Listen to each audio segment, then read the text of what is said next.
بسم اللہ الرحمن الرحیم۔ کہتے کہ بہان جب لوٹ کر اپنی فرودگاہ میں آیا تو رومی بطارقہ راہب عالم اور دانشمند لوگ اس کے پاس جمع ہوئے۔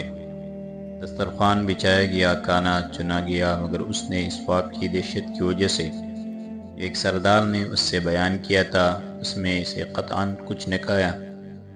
اس کا دل چاہتا تھا کہ میں جزیہ دے کر صلح کر لوں، مگر لوگ ہرقل نیز امراء سلطنت اور اعیان مملکت کا خوف اسے مانے آ رہا تھا۔ سچ ہے ولیکن لیقضی اللہ امرا کان مفعولا، جو کام مقدر ہو چکا ہے اسے اللہ تبارک و تعالیٰ کو کرنا ہی ہے۔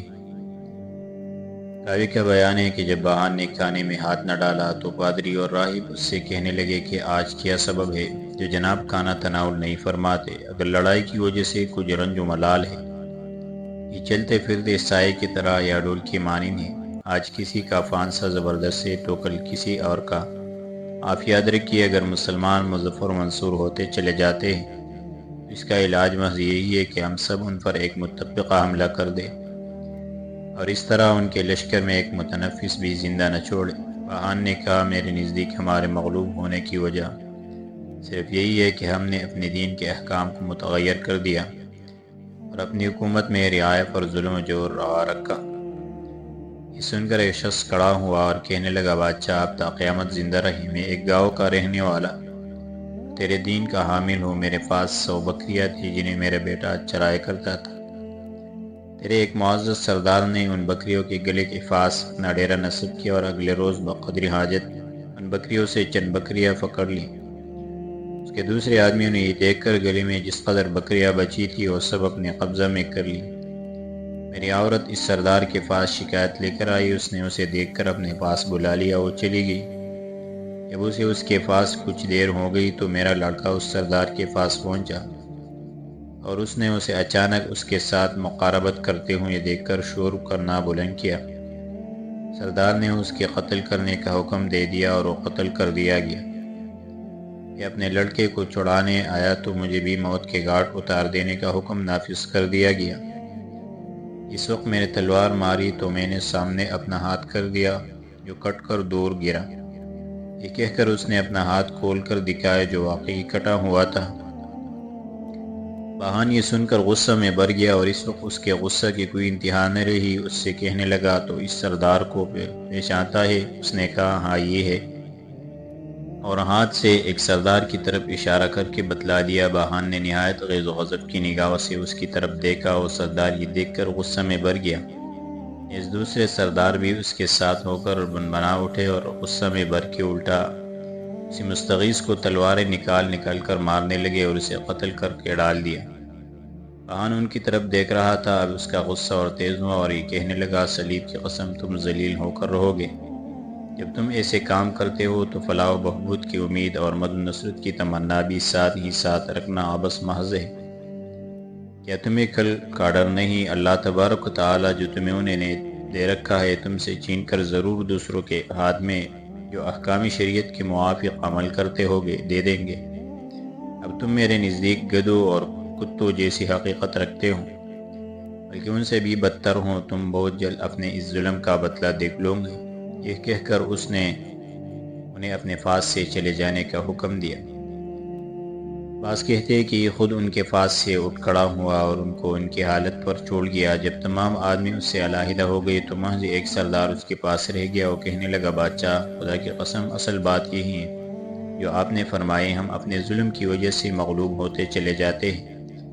آپ یہ اچھی طرح سمجھ لے کہ ہم نے رات میں خواب دیکھا ہے کہ کچھ سوار سبز گھوڑوں پر آسمان سے اترے، انہوں نے عربوں کو گھیرا اور تمام اسلحہ سے مسلح تھے، ہم انہیں برابر گویا کھڑے دیکھ رہے تھے، ہمارا جو سوار بھی ان کی طرف جاتا ہے وہ اسے فوراً قتل کر دیتے، حتیٰ کہ اس طرح انہوں نے ہمارے اکثر آدمی مار ڈالے۔ غرض اس نے پہلے سردار کی طرح اپنا یہ تمام خواب منوعاً اس طرح بیان کیا۔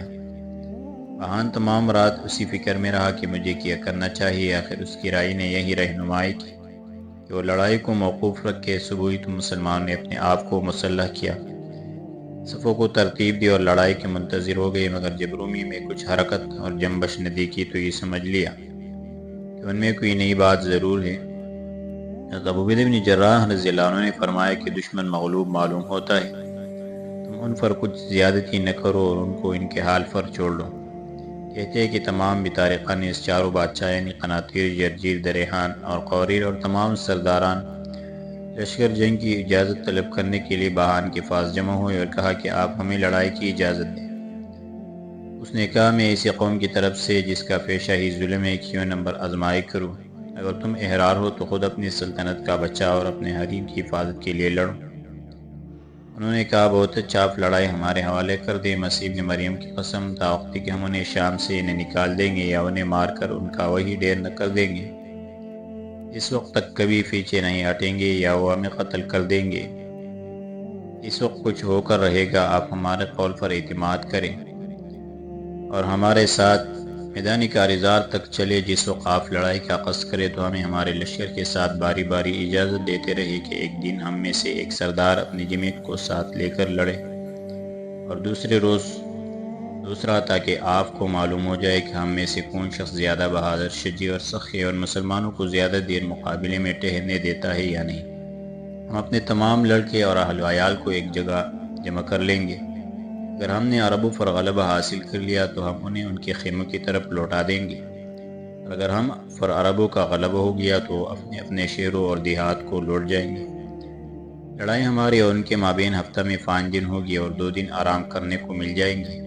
اس طرح ہمیں امید ہے کہ 1 یا 2 دن میں ہمارے ان کے درمیان کوئی فیصلہ شکست یا فتح کا ضرور ہو جائے گا۔ بہان ملعون نے کہا واقعی یہ رائے ٹھیک ہے، میں بادشاہ کو بھی اس سے مطلع کیے دیتا ہوں۔ یہ کہہ کر اس نے ہرقل کو حسب ذیل الفاظ میں خط لکھا۔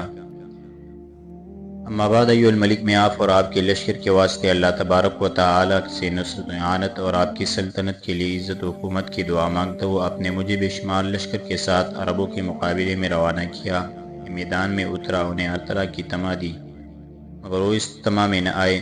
صلح کی درخواست کی، وہ بھی رد کر دی۔ چند ہیلوں سے چاہا کہ وہ واپس ہو جائے مگر میں اس میں بھی کامیاب نہ ہو سکا۔ بادشاہ کا لشکر ان سے مرعوب ہو گیا ہے، مجھے ڈر ہے کہ کئی لشکریوں کے دل میں بددلی نہ پیدا ہو جائے۔ یہ تمام باتیں محض اس وجہ سے ہے کہ ہمارے قوم کے رگوفے میں ظلم سما گیا ہے۔ میں نے اپنے ساتھیوں میں سے عقلاء اور صلحاء کو جمع کر کے مشورہ کیا تھا، ہماری رائے اس بات پر متفق ہوئی ہے کہ ہم اپنی تمام جمعیت کے ساتھ ان پر ایک دم حلہ بول دے اور تا وقت کہ باری تعالیٰ جل مجدہ کوئی فیصلہ نہ کرے اس وقت تک برابر لڑتے رہے۔ اگر اللہ جل جلالہ نے ہمارے دشمنوں کو ہم پر غلبہ دے دیا تو آپ خدا تعالیٰ کی مرضی کے تابع ہو کر صبر کیجئے۔ آپ یاد رکھیے کہ دنیا آپ سے زائل ہونے والی ہے، اس لیے جو چیز آپ کے ہاتھ سے نکل جائے اس پر افسوس نہ کیجیے، اور جو آپ کے قبضہ میں اس کے علاوہ کسی دوسری چیز کو ضبط نہ کیجیے، بلکہ اپنے دار السلطنت قسطنطنیہ میں تشریف لے جائے۔ آپ ریت کے ساتھ نیکی کرے، اللہ تبارک و تعالیٰ آپ کے ساتھ نیکی سے پیش آئیں گے۔ ریت پر رحم فرمائیے، آپ پر بھی رحم کیا جائے گا۔ اللہ تبارک و تعالیٰ کی درگاہ میں عاجزی کیجیے تاکہ اللہ تبارک و تعالیٰ آپ کا مرتبہ بلند کرے۔ اللہ تبارک و تعالیٰ غرور کرنے والوں کو کبھی دوست نہیں رکھتے۔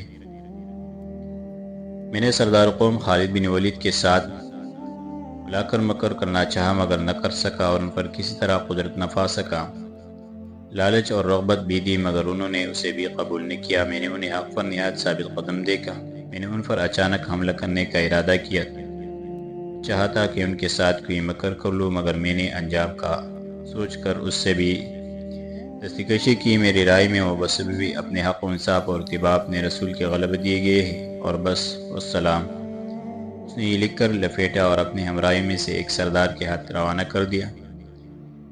کہتے کہ پہلے روز کے معرکے کے بعد 1 ہفتہ تک بہان لڑائی سے رکا رہا۔ اس عرصے میں مسلمان نے بھی پیش دستی نہ کی اور وہ بھی لڑائی سے رکے رہے۔ ابو عبیدہ بن جراح رضی اللہ عنہ اپنے ایک جاسوس کو اس طرف روانہ کیا تاکہ معلوم کرے کہ رومیوں نے لڑائی سے کیوں کنارہ کشی اختیار کر رکھی ہے۔ چنانچہ ایک دن رات ہی غائب رہا اور اس کے بعد آ کر اطلاع دی کہ بہان نے ایک خط ہرقل کے پاس روانہ کیا اور اسے اس کے جواب کا انتظار۔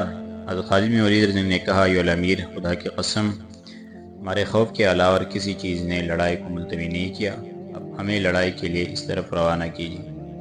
اب نے فرمایا خالد جلدی نہ کرو، اور جلدی کرنا شیطان کا کام ہے۔ پھر کیا ہوا انشاءاللہ آگے درس میں ذکر کریں گے۔